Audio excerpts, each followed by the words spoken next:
కేటీఆర్ సంబంధించినటువంటి ఏసీబీకి సంబంధించిన కేసు ఏదైతుందో ఫార్ములా ఈ రేస్ స్కామ్ పైన హైకోర్టు ఇచ్చినటువంటి తీర్పులు మొన్న చాలా పెద్ద షాక్ ఇచ్చినట్టు తెలుస్తూ ఉంది కేటీఆర్కి. అదేవిధంగా నిన్న కూడా తన వెంట ఒక అడ్వకేట్ను తీసుకెళ్ళడానికి ముగ్గురు అడ్వకేట్లు తీసుకెళ్ళడానికి పర్మిషన్ అడిగితే అది కూడా ఒక అడ్వకేట్కి ఇవ్వడం జరిగింది. ఒక అడ్వకేట్ కూడా విచారణ గదికి వెళ్ళడానికి వీలు లేదు, మీరు గ్లాస్ డోర్ ఆ విచారణ గది బయటే ఉండి చూడాల్సిందిగా పర్మిషన్ ఇవ్వడంతో కేటీఆర్ ఏ విధంగా ఈ కేసులో బుక్ అయిందో హైకోర్టు ఒక నిర్ధారణకు రావడం జరిగింది. కాబట్టి కేటీఆర్కు ఎలాంటి రిలాక్సేషన్ రాకపోవచ్చు. అందుకే కేటీఆర్ ఫ్రస్ట్రేషన్లో ఏదేదో మాట్లాడుతూ ఉన్నాడు.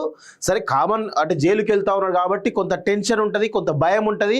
ఆ భయంలో ఆ టెన్షన్లో ఇలా తూలరాడడం కామన్గా మనం చూస్తూ ఉంటాం. సో కేటీఆర్ ఇప్పటికైనా కానీ మీరు చేసినటువంటి గత 10 సంవత్సరాల్లో మీరు చేసినటువంటి దోపిడీ ఏదైతుందో, మీరు చేసినటువంటి పరిపాలనలో అస్తవ్యస్తంగా అవినీతిమయంగా ఉందో దానన్నిటి కూడా ఒప్పుకోవాలి. ఒప్పుకోకపోతే మీ పాపాలు ఇంకా చాలా ఉన్నాయి, అవన్నీ కూడా బయటకు వస్తాయనేటువంటి విషయంలో ఈరోజు కేటీఆర్ గుర్తుంచుకోవాలి. కేటీఆర్ మొత్తం కల్వకుంట్ల కుటుంబం అంతా కూడా గుర్తుంచుకోవాలని చెప్పేసి కూడా నేను కోరుతా ఉన్నాను. ఎందుకంటే చాలా విషయాలు కూడా మనం చర్చించాల్సిన అవసరం అయితే ఉంది మిత్రులారా. ఇక చూడండి, కేటీఆర్ అరెస్ట్ తప్పదా, కేసుకు ప్రాథమిక ఆధారాలు ఉన్నాయన్న కోర్టు, అరెస్టుకు అది చాలన్న రిటైర్డ్ ఐపీఎస్, తొలి విచారణలోనా లేకపోతే మళ్ళీ విచారణలోనా, ఏసీబీ నిర్ణయం పైన అందరి దృష్టి అంటూ ఒకరిని చూస్తా ఉన్నాం. సో ఫార్ములా ఈ రేస్ కేసులో కేటీఆర్ అరెస్ట్ తప్పదా, తొలుత ఏసీబీ అరెస్ట్ చేస్తుందా లేక ఈడీ అరెస్ట్ చేస్తుందా, ఇలాంటి ప్రశ్నలు ఊహాగానాలు ఎన్ని ఉన్నా ఆయన అరెస్ట్ కాక తప్పదనేటువంటి అభిప్రాయం మాజీ పోలీస్ అధికారులు నిపుణుల వాదనలో వ్యక్తమవుతున్నది. ఎప్పుడు అరెస్ట్ అవుతారనేటువంటి క్లారిటీ లేకపోయినా ఏదో ఒక రోజు అరెస్ట్ కావడం మాత్రం ఖాయమనేది చర్చ, సర్వత్రా వినిపిస్తున్నటువంటి చర్చ. ఏసీబీ నమోదు చేసినటువంటి కేసుకు ప్రాథమిక సాక్ష్యాధారాలు ఉన్నట్లు హైకోర్టు తన తుది తీర్పులో పేర్కొనడం ఆయన అరెస్టు కీలకంగా మారనుందని రిటైర్డ్ ఐపీఎస్ అధికారులు చెబుతున్నారు. ఈ పరిణామాలతో బీఆర్ఎస్ వర్గాల్లో తీవ్ర ఆందోళన వ్యక్తమవుతున్నది.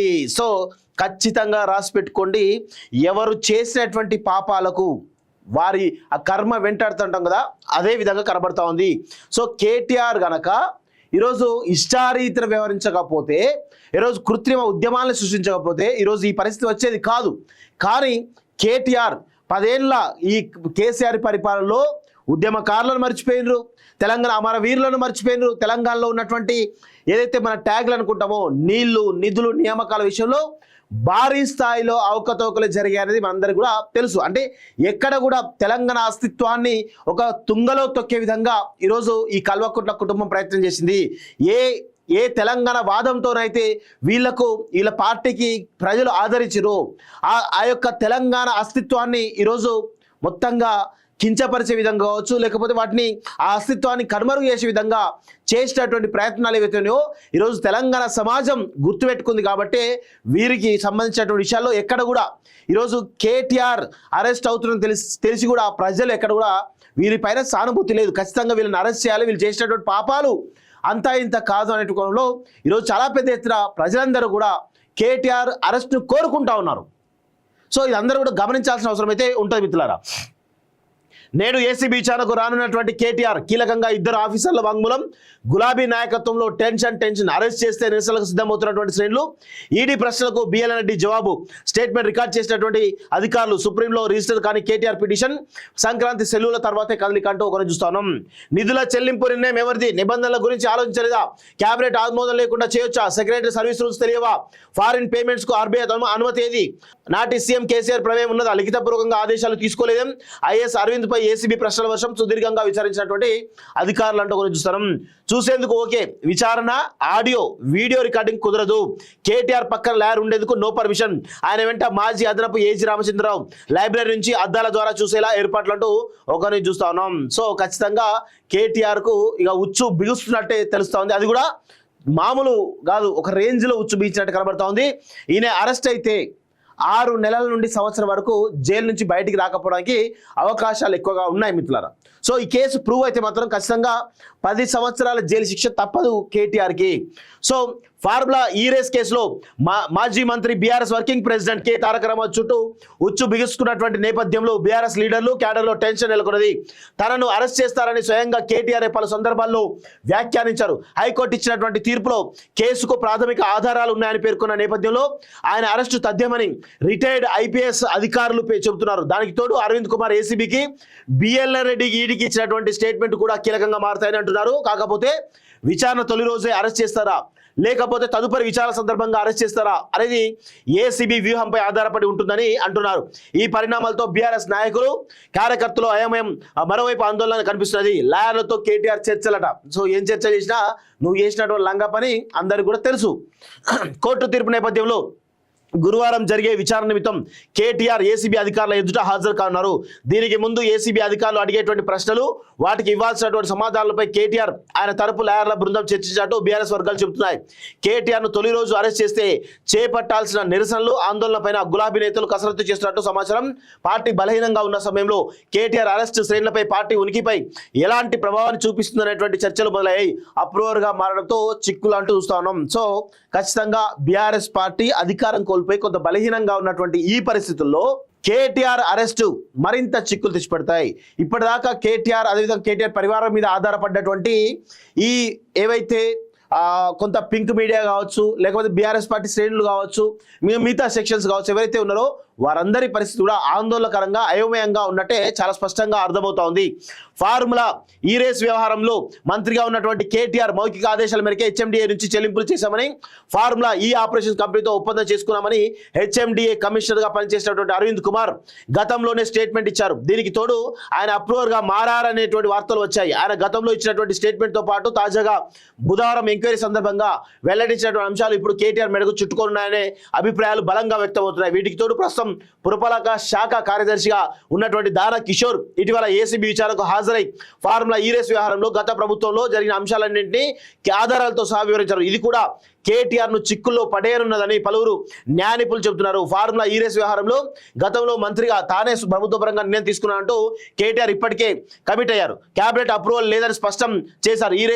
ఈ రేస్ నిర్వహించే ఫార్ములా ఈ ఆపరేషన్ కంపెనీకి హెచ్ఎండిఏ నుంచి పేమెంట్ జరిగినట్టు ఎఫ్ఐఆర్లోని స్పష్టత ఉన్నది. సో ఇక్కడ చాలా వరకు ఏసీబీ దగ్గర ఆల్రెడీ ఆధారాలు ఉన్నాయి. కానీ కేటీఆర్ ఏ విధమైనటువంటి ఆధారాలు ఇస్తాడు, ఏ విధమైన సమాధానాలు ఇస్తాడనే కోణంలో ఈరోజు ఏసీబీ విచారిస్తోంది.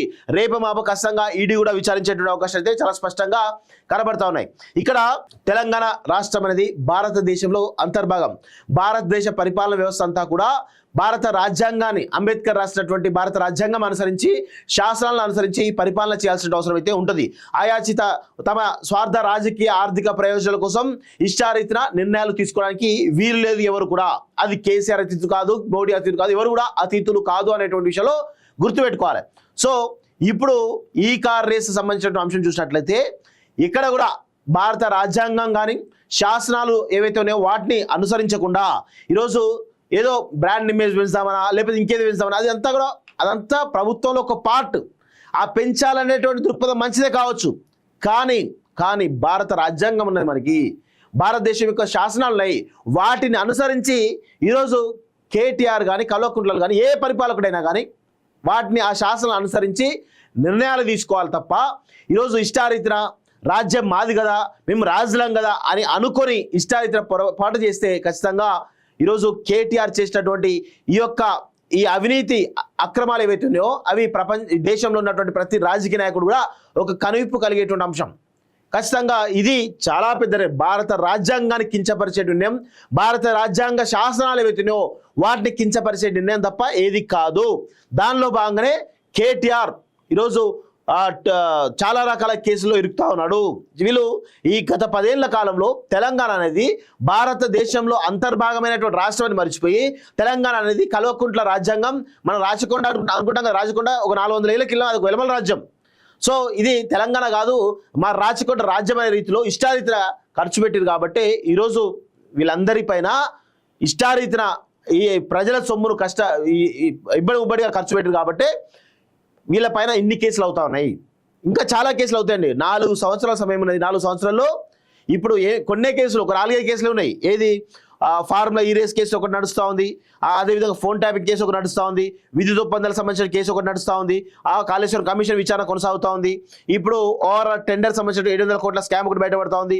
ఇట్లా ఇంకా 4 సంవత్సరాలు ఇంకా చాలా స్కామ్లు బయటపడతాయి. రాసి పెట్టుకోవడం అవన్నీ కూడా ఉన్నాయి, ప్రజలందరూ కూడా తెలుసు. మిషన్ భగీరథ ఉంది, ఇంకా చాలా చాలా రకాల ఉన్నాయి. ఆ స్కీమ్లన్నీ కూడా బయటకు వస్తే వీళ్ళకు చాలా పెద్ద ఎత్తున వీళ్ళ జీవితకాలం కూడా సరిపోయి జైలు ఉన్నాయి, అట్లా ఉంటుంది.